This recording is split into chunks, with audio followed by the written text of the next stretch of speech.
অসমত সমষ্টি ৱাইজত অসমৰ মুখ্যমন্ত্ৰী ডক্টৰ হিমন্ত বিশ্ব শৰ্মা ডাঙৰীয়াৰ নেতৃত্বত LSC ৱাইজত আগৰ বাকী থকা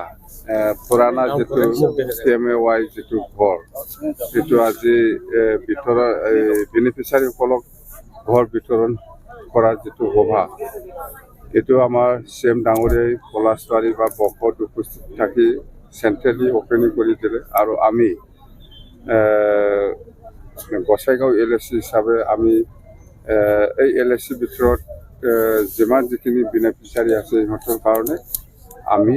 মুকলি কৰিবৰ কাৰণে আমাক দায়িত্ব দিছে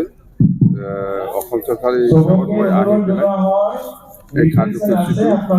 উদ্বোধন কৰি দিছোঁ। অসম চৰকাৰৰ বা ভাৰত চৰকাৰৰ উদ্যোগত বহুত আঁচনি আছে আপোনালোকে শুনিছে মুঠতে ভাৰত চৰকাৰ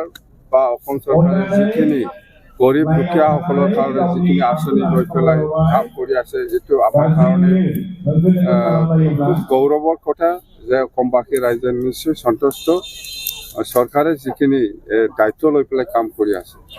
তো আমাৰ BTC অঞ্চলতো আমাৰ দুখীয়াসকলে বা BTC বাকী ৰাইজে খুব সুখী আজিৰ যিটো প্ৰগ্ৰাম এইটো 15টা সমষ্টিত যিটো প্ৰগ্ৰাম হৈছে সেইটো লৈ তো অহা 12 তাৰিখত কোকৰাঝাৰ জিলা হিচাপে আমাৰ চিফ মিনিষ্টাৰ ডাঙৰীয়া আহিব অৰুণোদয় বেনিফিচিয়াৰীসকলক মুকলি কৰি দিবৰ কাৰণে আৰু এনেকুৱা মুঠতে বহুত প্ৰগ্ৰাম আছে এই ডিচেম্বৰ জানুৱাৰী মাহত। এইটো পইচাৰ কোনো কথাই অহা নাই। CM ডাঙৰীয়া অলৰেডি কৈছে যে যিসকলে বেনিফিচিয়াৰীৰ ওপৰত পইচা লৈ পেলাই ঘৰ বনোৱাৰ যিটো প্ৰচেষ্টা চলাব এইসকলৰ ওপৰত অফিচিয়েলি পানিছমেণ্টটো থাকিবই আৰু আমিও ল'ম অকল CM ডাঙৰীয়া নহয় BTC অঞ্চলত আমি চাম কথা সেইটোৱেই।